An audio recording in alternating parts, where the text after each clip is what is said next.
Mommy ang tawag ni Alden mga kasembreros kay Mommy Min, and then si Barbie Forteza may request, may hiling kay Phenomenal Box Office Cinema King sa Feb 19. Ano kaya ito mga kasembreros? Aalamin natin yan. Pero bago yan, updates muna tayo mga kasembreros, no? Ang galing ng ginawa ni Ken dito, ng Ken Creative Designs mga kasembreros. Parang gumawa siya ng parang kalesa, something like that mga kasembreros, no? Na kung saan ay first hand nga na siya yung gumawa talaga, parang nag-design siya mga kasembreros. So, hindi ko alam, baka part ito ng McDo pa rin ni Alden, no? Na ano siya, na parang vintage nga yung type na naman mga kasembreros ng ginawa ni Ken Creative. Another pasabong na naman ito. So, karosa ng General na Santo, no? So ito siya yung ginawa niya mga kasembreros. Pero hindi ko lang sure kasi yung nakalagay dito is ayan, nakatag dito yung tawag dito yung lugar nga nila kasi taga Santa Rosa naman si Ken. Hindi ko lang alam kung idadagdag niya ito doon sa designs niya mga kasembreros sa McDo niya Alden. Galing, oh, ang galing ng kanyang mga kasembreros. Siguro to si Ken dati nung estudyante ay mahilig talaga sa mga art, no, artistic siya mga kasembreros.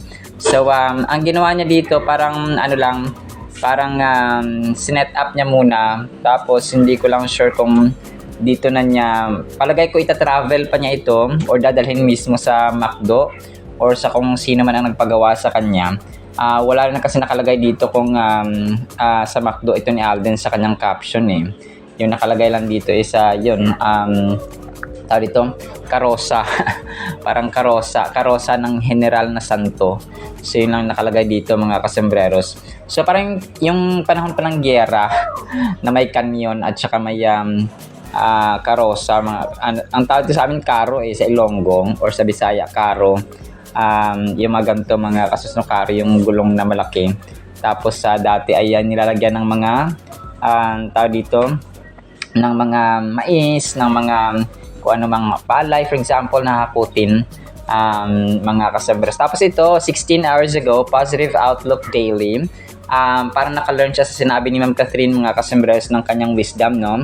Sabi niya dito, I was struck by Catherine Bernardo's quiet wisdom when she said, naniniwala ako na lahat tayo deserve ng second chance, not necessarily with the same person, but a second chance at happiness, a second chance to do things right for yourself. Second chances are not always about going back. Sometimes they're about choosing forward. So tama, no? Kagaya ng pag-move on niya mga kasembreros kay DJ. They are not meant to erase the past but to redeem it. Sometimes it arrives at release as the courage to finally choose yourself without guilt. No, hindi ka na guilty. It is waking up one day and deciding hindi na ganito habang buhay. So it is believing that growth is allowed, that healing is possible. God is not done with you after one mistake or one wrong turn. Grace makes room for new beginnings. Amen. Everyone deserves another chance to live more honestly, love more wisely, and choose happiness with intention. So tama, no? Happiness is a choice. Wrongdoing is a choice. Plan B, Plan A, Plan B, Plan C, choices yun lahat mga kasembreros. Tapos yung picture na ilagay niya dito is yung naka-red nga sila, no? Kasama niya pa dito ang Phenomenal Box Office King din mga kasembreros, no?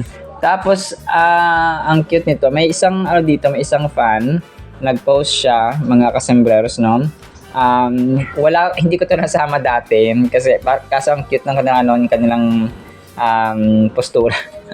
Nag-hug sila when you finally meet your crush or college celebrity crush, no, mga 947 likes sa TikTok ito mga kasembreros. Pero this was October 2024 pa.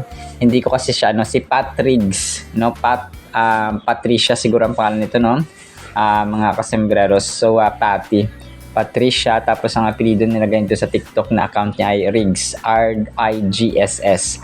So yun. Tapos parang pa to, part pa ng Hello Love Again na promo nila mga kasembreros, no? Na kung saan nga ay nag-mall tour ang Kath din. Tapos naispatan niya siguro si Alden kasi nga college celebrity crush niya, kaya napahag si Pat, mga kasombreros. Tapos ito, 43 minutes ago, posted ng Ay Grabe. So excited na makalipat sa kanyang bagong bahay sa March na magsilbing reward sa kanyang pagsusumikap habang abala rin siya sa paghanda para sa bagong long distance triathlon sa Davao at kanyang hosting sa Stars on the Floor 2026.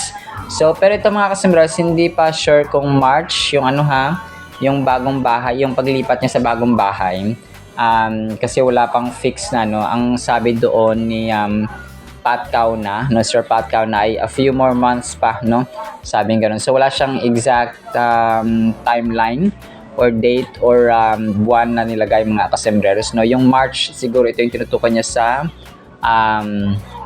dito sa triathlon ni Alden, no. Maraming salamat, Ay Grabe, no, sa pag-post at update din po ng buhay ni Sir Alden. And of course, related dyan yung next item natin, mga kasombreros, yung paglilipat ng bahay.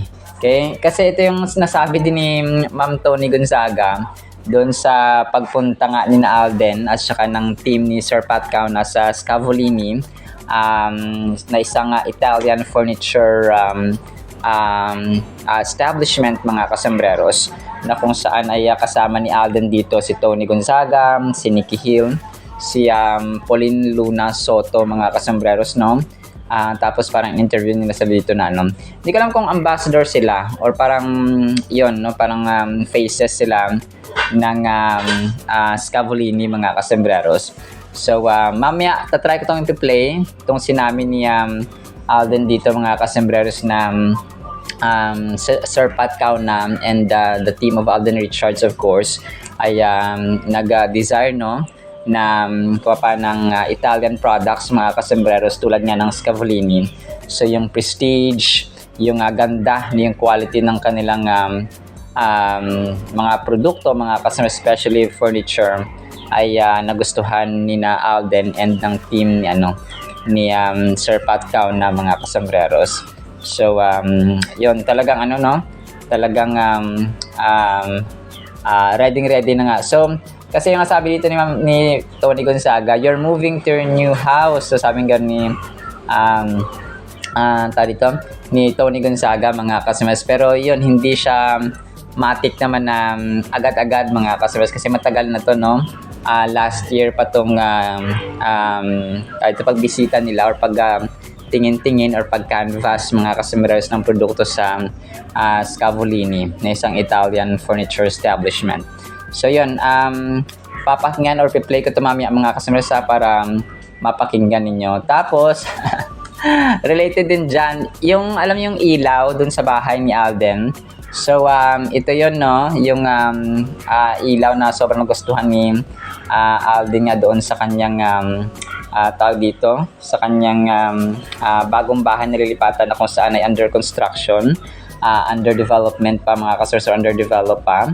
Nasa progress, no, ng paggawa, no, at pag-construct, mga kasombreros, ng kanyang bahay ay yung yung Smartage or Smart Age Living, mga kasombreros, na kung saan ay dito nga siya bumili, no, ng mga pailaw or mga gamit na related sa ilaw doon, mga kasombreros, mga related sa mga pailaw, mga kasombreros, sa kanyang bagong mansyon na gagawin.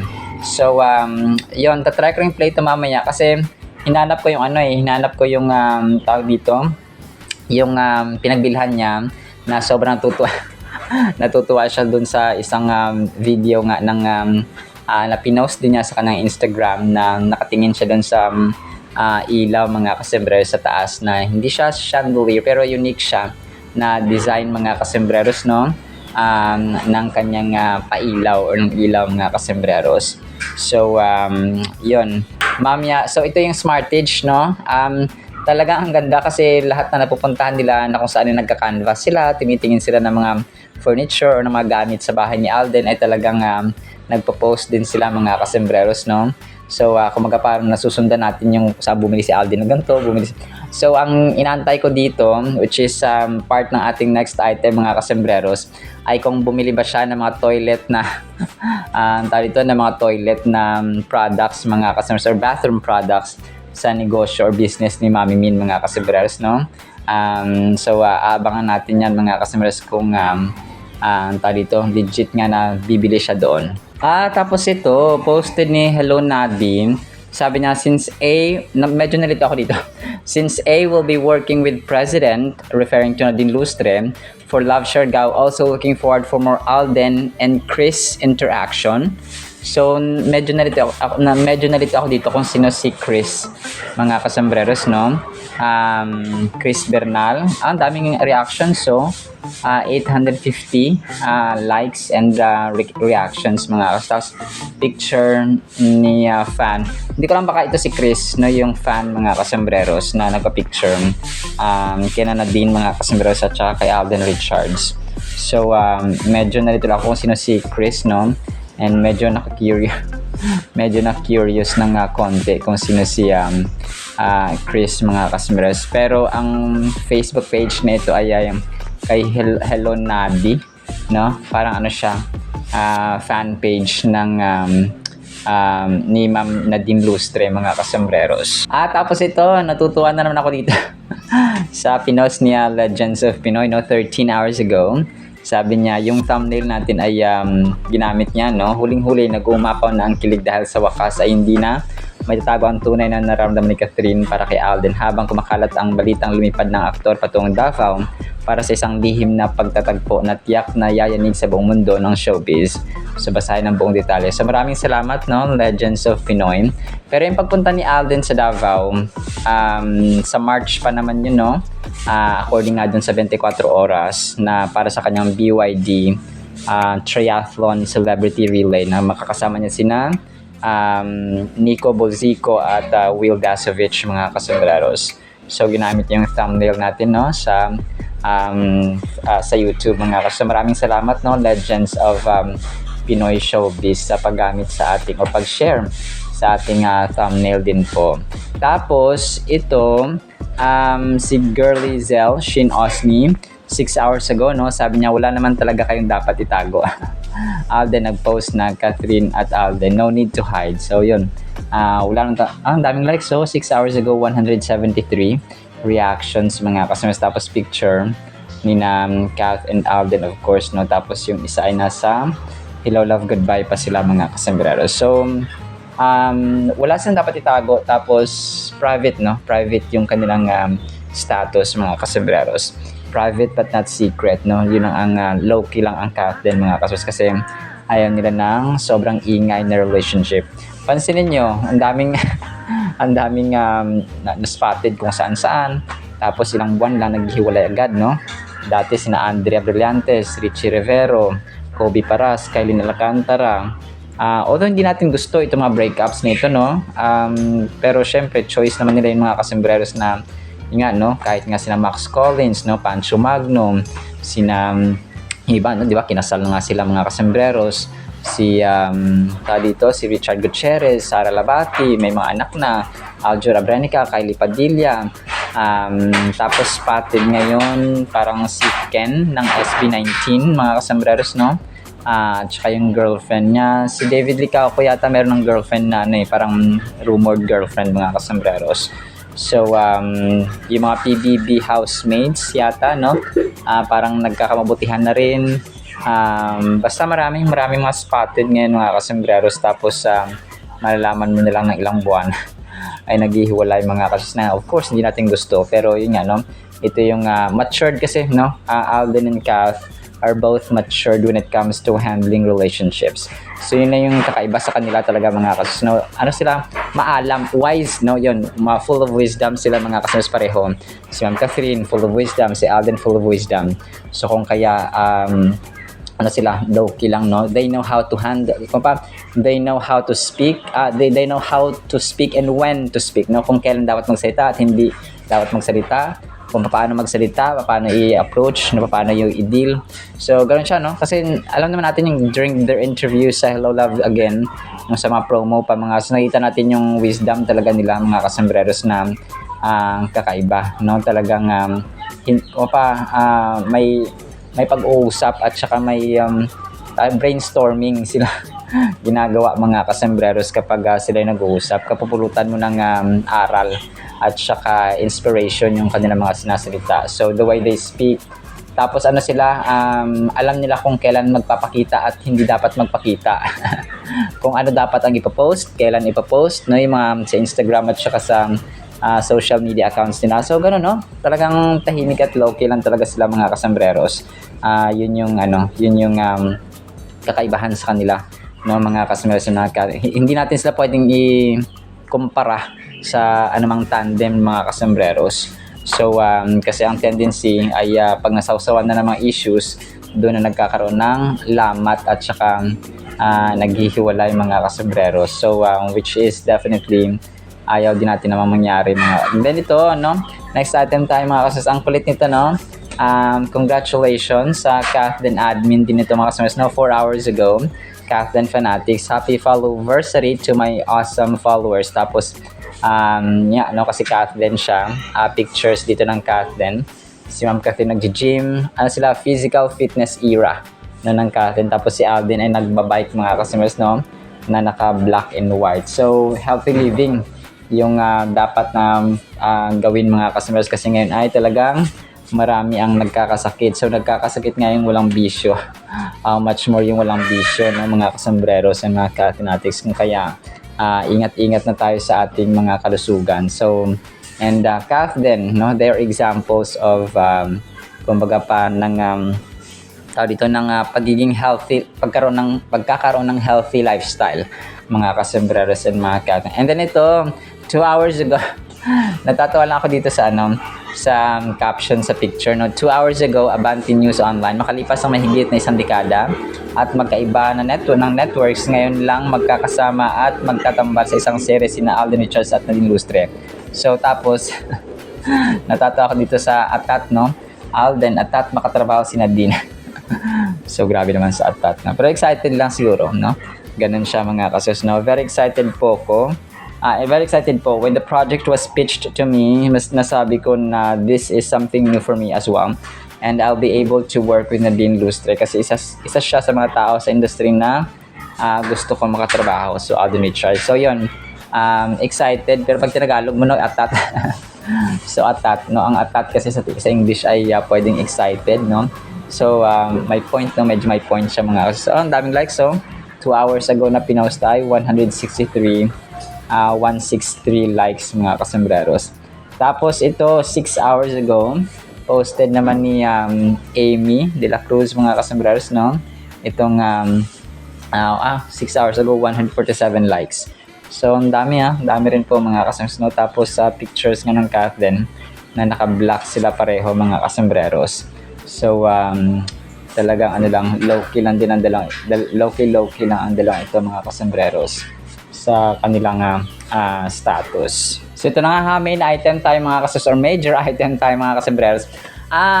January 27 kasi ito mga kasembreros, 2024. Ito yung time na tinawag ni napansin talaga ng mga tao na asan si Mami, na parang tinawag na Mami ni Alden mga kasembreros. Si Mama Min mga kasembreros, no. So, ito yung first meet ni na Joy and Ethan, mga kasembreros. Tapos, winelcome niya si Alden sa ABS-CBN naman ito. Kasi, di ba, may mga times na, nung time ng 24 oras, si Kath naman, yung winelcome ni Alden sa, sa GMA, mga kasembreros. So, ito yung time na siya naman yung winelcome ni, ni Kath sa ABS-CBN compound mga kasembreros. So ang kulit lang dito mga kasos, kasi yung first time nila mag-meet pero Mami pero Mami na agad ang tawag, no. So hindi naman nakapagtataka ito kasi si Alden talaga di ba walang mama. So anyone na especially kapag nanay, no, ay talagang malapit sa puso ni Alden Richards mga kasembreros. So sina Sharon Cuneta, no, talagang malapit sa puso ni Alden Richards mga kasembreros. So yung mga basta mga nanay in general mga kasembreros, mga kahit kahit nga mga fans na mga senior, di ba? So talagang malapit sa puso ni Alden Richards mga kasembreros yung mga lola at saka mga nanay mga kasembreros. So talagang close na close lang at saka ganun, parang kumbaga pa nagulat lang din, para ako lang din nagulat no, na parang first time na tapos yung petsa kasi no, January 27, 2024. So sabi ni Alden dito, nauna kasi si Kath no, saan si Mami, sabi, tapos si Mama Min pala dito ay nasa China. So ganun siya mga kasembreros. So yun, hindi ko alam kung nag-usap din sila dito na parehong black yung kanyang suotin, tapos parehong naka-shades. So parang unang meet up pa lang nila dati sa Hello Love Goodbye ay naka terno lang dalawa, tapos naka-shades yung mga kasembreros. So and hindi ko lang sure kasi silang Catherine yung parang nahuli dito. Tapos una niyang hinags of course na si Laysam. Tapos pagbukas niya, andun na si Alden nag-aantay sa loob mga kasembreros, tapos beso-beso sila no. Hindi pala si Laysam yung Hindi pala si Laysam yung si John Valley yata yung unang sa kanya, nakatalikod na naka-jacket mga kasembreros no. Si John Valley yata ito. Hindi kasi nakita yung mukha sa camera. Kala ko si Laysam. So si Laysam pala kasama ni Mama Ten at saka ni Alden sa loob mga kasembreros. So nagulatan ako dito no. Nagulatan ako, naka-glasses o naka-shade sila. Tapos black sila mga kasembreros. So yun, talagang nakimami na agad si so hinanap talaga niya no, si Mami Min agad mga kasembreros. So that means na talagang he's really concerned or after of Mama Min mga kasembreros. So wala si Mami. nasa China. So nagbabakasyon yata dito si soon to be mother-in-law ni Alden Richards mga kasembreros. So ito, isa sa mga major items natin, itong hiling or request ni Ma'am Barbie Forteza mga kasembreros, na nung umattend siya or parang nag-guesting sa unang hirit mga kasembreros kahapon, tapos sabi nito kasi parang sumalang siya sa game na may picture na ipa-flash, tapos may gusto siyang itanong doon sa picture na yun na finlash, which is Alden Richards nga mga kasembreros. Sabi niya may gusto siyang itanong kay Kuya Eduardo kasi di ba magkasama sila sa Pulang Araw mga kasabi niya kay Papa Alden, pwede ka bang pumunta sa premiere night Until She Remembers sa February 19 mga kasembreros. So yun, sabi niya of course dito na sabi niya sa lahat pa na ipapakita ng pictures, hindi lang si Alden, ay invite daw nila sa lahat mga kasembreros. Tapos tinanong siya dito na si Alden ba, mag-text ba kayo, magkaibigan ba kayo sa Instagram, sabi niya. So parang hindi nila alam ni na Suzy na very best friend no, sina Alden at saka si Barbie mga kasembreros. So may time na tumakbo and so on mga kasembreros. So hindi ko lang sure kung yung Until She Remembers ay gagawin na pelikula ni Barbie. Okay. Ngayon ko lang nalaman po, pelikula pala nila ito ni Ma'am Charo Santos, no, directed by Brillante Mendoza mga kasembreros. So Until She Remembers. So kasama ni Barbie Forteza si Charo Santos at saka si Albert Martinez mga kasembreros no. Sorry po, hindi ko alam yung storya nito, kung kaya ngayon ko lang na search din po no. Kasama niya si Eric Quizon, si Vince Leon, si Boots Ansondroa, Angel Aquino, Perla Bautista, Carlos Sigun Reyna no, and marami pang iba mga kasembreros yung cast. Pero yung main cast talaga dito na dalawa ay sina Charo Santos at saka si Barbie Forteza mga kasembreros. So Feb 19 pala yung kanilang premiere night no. So nag-invite na siya dito kasi nga pelikula no. Grabe no, after ng P77 naka-line up at saka nakatapos agad ng pelikula si Barbie Forteza mga kasembreros. And naalala ko yung time na sabi niya na sobrang busy talaga niyang tao mga kasembreros din ni Alden, and then siya no, si Barbie Forteza na minsan madaling araw umuwi no. sa shooting mga kasembreros na Until She Remembers is a poignant story of selflessness, sacrifice, and the quiet enduring. So ito yung parang storyline ng Until She Remembers mga kasembreros, enduring meaning of love. At its heart is a grandmother, lola pala si Charo Santos dito, whose life is shaped not by grand declarations but by the depth of what she has given and what she has endured. Through her presence, a young girl played by Barbie Forteza comes to understand that the greatest lessons are not taught but lived. Okay. Sige. Life experience and deep understanding reveal truths no book can hold. To love more than. So parang ano siya, si Charo Santos ay medyo matigas ang puso. Tapos si Ma'am Barbie Forteza yung magpapalambot, no? At magpapaunawa sa kanya ng totoong meaning ng pagmamahal at buhay, no? Mga kasama. So, ganda ng kwentong to, no? Pero yon, abangan natin yung kumaga pa kung darating ba. Palagay ko darating naman si Sir Alden dito kasi nga sobrang best friend ng dalawang ito mga kasambreros, no? Si Barbie Forteza at saka si Alden Richards mga kasambreros.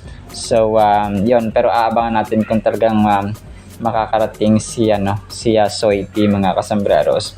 So ngayon ko lang nalaman ngayon ko lang nalaman na meron palang storya or meron palang movie si Ma'am Barbie Forteza na ganito na Until She Remembers. So yun, tapos yun, aabangan natin mga kasambreros. And then ito, wala pa tayong balita no sa wax figure ni Ma'am Catherine. January 29 na ngayon, pero titingnan natin kung ano yung mga kaganapan next month, no? Sa Feb naman mga kasambreros kung bubuksan na ito sa publiko yung Madam Wax figure ni attorney mga kasambreros. So tapos ipi-play ko yung mga dapat i-play. Enjoy watching these videos mga kasambreros, no? Tapos yung salita ng Panginoon afterwards. Isang pinagpalang araw po sa bawat isa.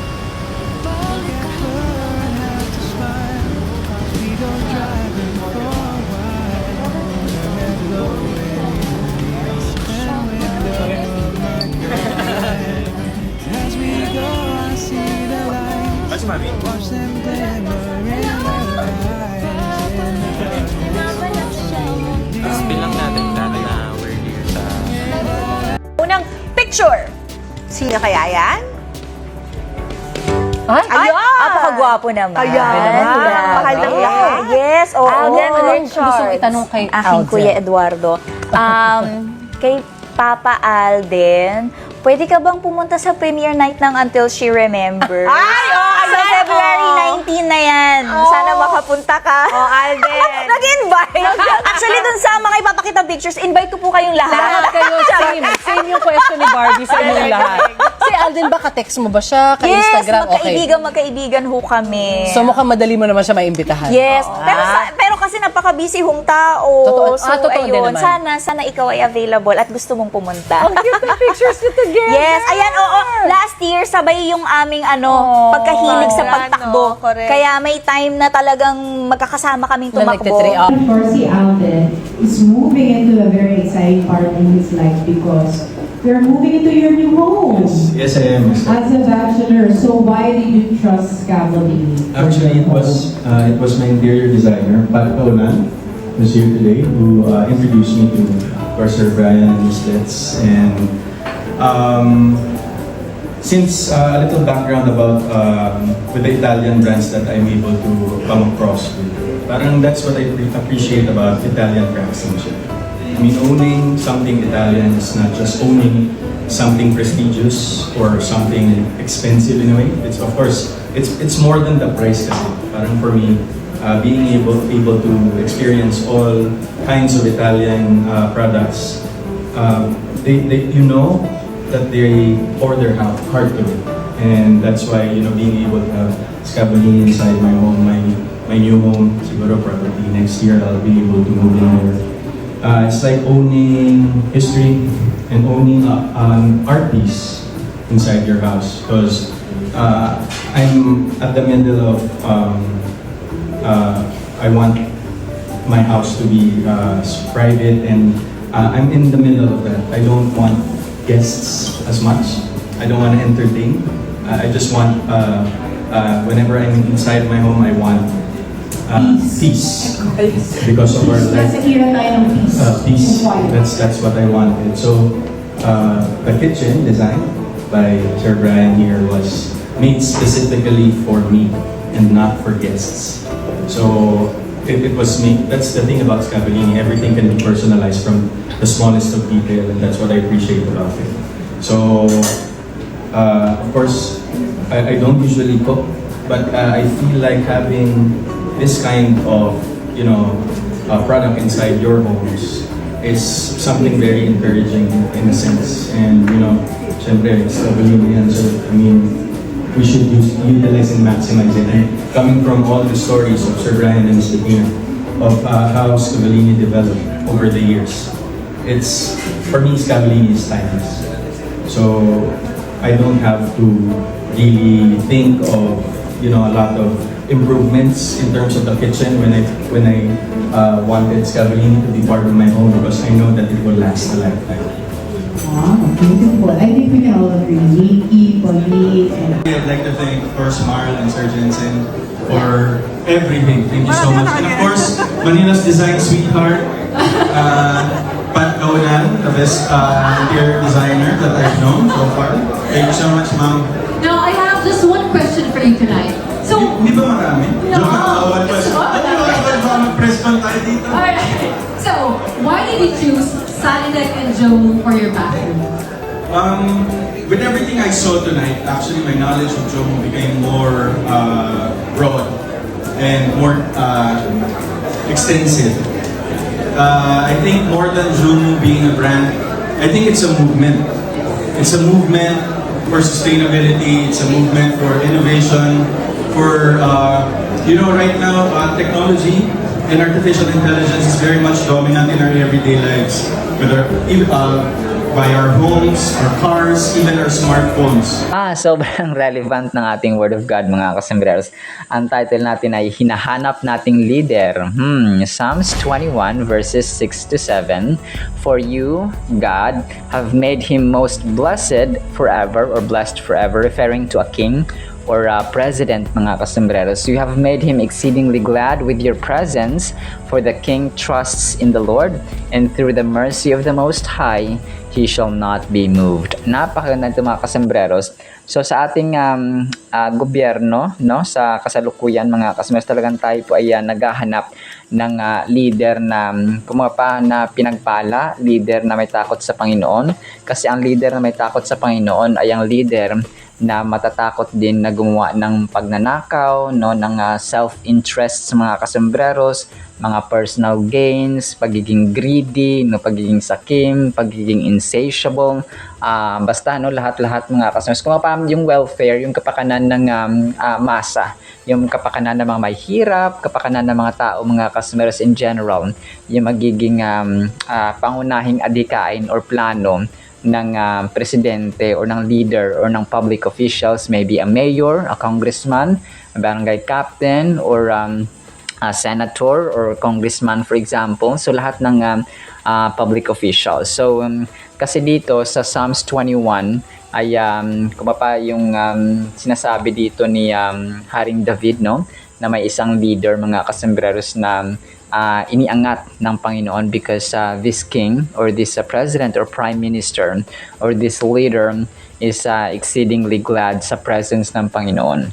So the king trusts in the Lord, and through the mercy of the Most High, he shall not be moved. So yung presidente rin na may takot sa Panginoon ay hindi rin siya natitinag, no? Kumaga pa solid, kumaga pa malakas, may paninindigan. So ganoon siya.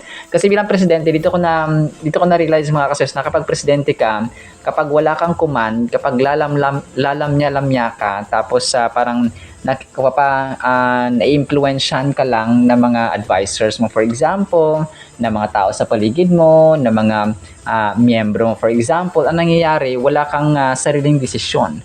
Wala kang, yung direction ng plano mo ay hindi siya straight, no? Pag sinabi ni ganito, magbabago ang isip mo. Pag sinabi ni ganyan, magbabago ang isip mo.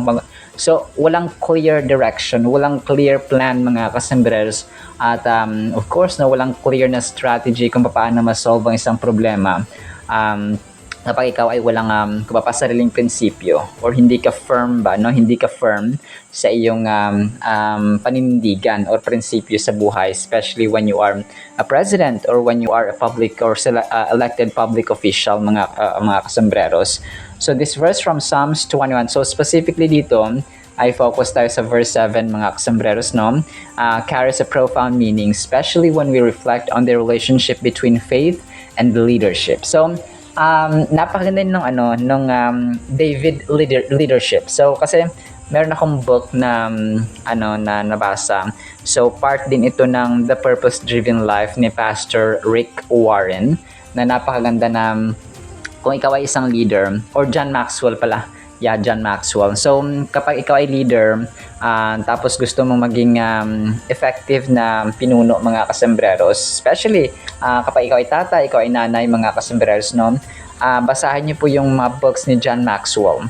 So si John Maxwell ay isang American pastor na marami rin siyang churches, mga kasembreros, na kumbaga pa na pinatayo, no? At siya po ay naging leader ng mga churches na ito. So effective yung kanyang pamumuno actually, or yung kanyang kanyang leadership. So yung David leadership or David generation. So ano ba yung character ni David, no? Humble, kasi David was a king, no? Hari siya ng Israel, mga kasembreros, for how many years after and then nung mamatay siya ay si Haring Solomon. So David's leadership, mga kasembreros, was one of the most typical examples or one of the best examples, mga kasembreros, ng magandang leadership or effective leadership. Kasi nga he was a man after God's own heart, mga kasembreros, si David. So kung ang tao malapit sa Panginoon, kapag ang tao may takot sa Diyos, kapag ang tao ay may pag-ibig sa Diyos, mga kasembreros, at may takot sa Diyos, ay yung kapakanan ng tao, no, yung kapakanan ng kanyang nasasakupan ang kanyang unang priority, at hindi ang pagnanakaw, no, hindi ang personal gain, mga kasembreros. So the king, as mentioned in this verse, represents those in positions of authority, no? And the trust he places in the Lord highlights the importance of divine reliance in guiding decisions. So divine reliance, so ito yung na-mention natin, mga kasembreros, kanina, meron siyang pagkadepende, no, sa Panginoon, mga kasembreros, because yung Diyos yung kanyang pinagkakatiwalaan, may takot sa Diyos, may pag-ibig sa Diyos, at may personal relationship sa Diyos. Parang di ba dito sa mundong ito, sa kunwari sa president, sa mayor, sa governor, may mga advisors yan sila. May economic advisor, may spiritual advisor, may finance advisor, may basta may mga gumagawa nga ng speech nila. So ganun ba, may mga advisor yan sila, mga kasembreros.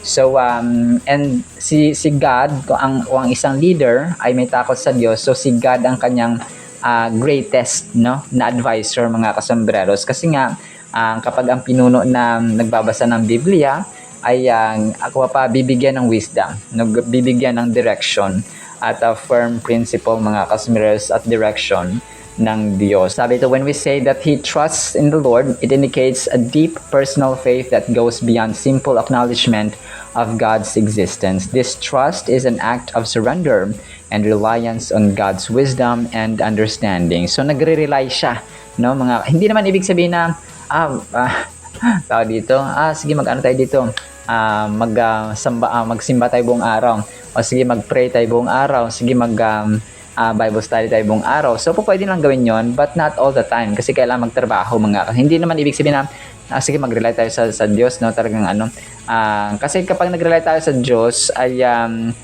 bibigyan tayo ng wisdom. So hindi naman ibig sabihin na ganito na sige, tatanungin mo natin si Lord kung tama itong desisyon natin.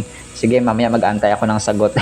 Talagang manggaling sa langit, no, kukulog, at saka parang trompeta na, ganito gawin mo. Hindi naman ganoon, mga kasembreros. And sometimes, no, bibigyan tayo ng advisor, or bibigyan ang presidente, ang pinuno, ng advisor na maalam, mga kasembreros, at saka effective, no, successful ang magiging outcome ng plano, because ginamit siya ng Panginoon as instrument doon sa plano nga, mga kasembreros. Kasi nga may takot at may reliance, no, may tiwala siya sa Diyos, mga kasembreros. So yung verse na nagtitiwala, trusts in the Lord suggests multiple layers of meaning. Trusting God is not passive. It involves an active engagement of faith, just as the king places his confidence in God's leadership over him. We too are called to rely on God daily. So tayo rin, no? Hindi lang ang presidente, hindi lang ang mga public officials natin, senators, governors, etc. Hindi lang sila. Of course, tayo, lahat ng nilalang. Lahat tayo sa pamilya, lahat tayo na humihinga, lahat tayo na mortal beings, mga kasus, must rely and trust God. So yun po siya, mga kasembreros, hindi lamang ang hari. So dito kasi sa verse na ito, na-emphasize lang yung hari kasi nga it speaks about kings, no, or a king, mga kasembreros, that or who trusts and relies on God, mga kasembreros. So kasi nga malaki ang responsibility, malaki ang accountability, malaki ang role na ginagampanan ng isang pangulo, ng isang presidente, ng isang pinuno, ng isang mayor, ng isang governor, senator, and so on, mga kasembreros, sa ating bansa. Kung kaya na-mention lang dito, no? So part ito ng awakening din sa mga public officials natin, mga kasembreros. So kapag nagre-rely tayo at nagtitiwala sa Diyos araw-araw, ang trust na ito ay nagli-lead sa atin sa sense of security, na hindi madaling matinag, hindi madaling masira, hindi madaling magiba, mga kasembreros, yung security at pananampalataya na ito sa Panginoon natin. When our faith is strong, we find it easier to navigate challenges or life's challenges, mga kasembreros. So pag may mga challenges, pag may mga problema tayo, so madali tayo nakaka-cope up or nakaka-recover, mga kasembreros, because God is our leader. The mercy of God is limitless. In recognizing His mercy, we can acknowledge areas in our lives when we may stumble and yet find comfort in repentance in His unconditional love. So by embracing His mercy, so yun siya, no, dito, yung reliance natin sa Panginoon, magbibigay siya ng mercy, ng wisdom, ng forgiveness, and so on, mga kasembreros, and direction, no, clear path and clear plan, mga kasembreros, sa ating buhay, so that we can be successful or we can succeed sa ating mga plano, or bilang mga man dyan na ating role o ginagampanan sa buhay. Anak man tayo, magulang man tayo, asawa man tayo, kapatid man tayo, kaibigan man tayo. So papasok na dito lahat-lahat, mga kasembreros. So yun, no, kapag ang Diyos ang awa ng Diyos sa atin ay ibibigay niya, mga kasembreros, ay nagiging maawain din tayo sa ibang tao. So sa final thought natin, this verse teaches us that faith creates a foundation of stability in our lives. With faith, we can stand firm during adversity, allowing us to be a source of strength and inspiration for others who may be struggling. Our unwavering belief serves as a testimony that God's presence in our lives makes us unshakable. So unshakable, no? May problema darating, maaari yun, at saka posible talaga yun, part ng buhay natin yung problema, yung trials, mga kasembreros, pero makaka-recover tayo agad because God is with us, mga kasembreros. So ganun lang po kasimple. So parang ang buhay hindi madali, hindi siya hayahay parati, hindi siya parating masaya, hindi tayo parating nakangiti, mga kasembreros. Kung parang sa pagkain, hindi parating matamis kasi baka magkaroon tayo ng diabetes, mga kasembreros. So kailangan may mga iba't ibang kulay, iba't ibang lasa ba ang buhay natin, mga kasembreros, para kasi kapag perpekto ng buhay, ano pang role ng Panginoon, di ba? So wala na. So dapat ay maintindihan natin na ang buhay natin ay kailangan magdanas tayo ng mga pagsubok, ng mga challenges, mga kasembreros, so that we will be more reliant or trusting God, mga kasembreros, sa lahat ng pagkakataon at season ng ating buhay. Alright, salamat sa ating Word of God, ha? Sobrang ganda nito, mga kasembreros, no? We continually pray for a leader, no? For a mayor, for a councilor, for a governor, for a president, for a vice president, for department secretaries, no, yung mga secretaries sa ating gobyerno. Let's pray for senators and congressmen, mga kasembreros, na may takot at may pag-ibig sa Diyos, mga kasembreros, at sa tao. So in Jesus' mighty, holy, sweet, magnificent name we pray, along with the Holy Spirit, of course, of God. Amen and amen. See you sa next segment mga kasambarasan pa. Alam po. I love you.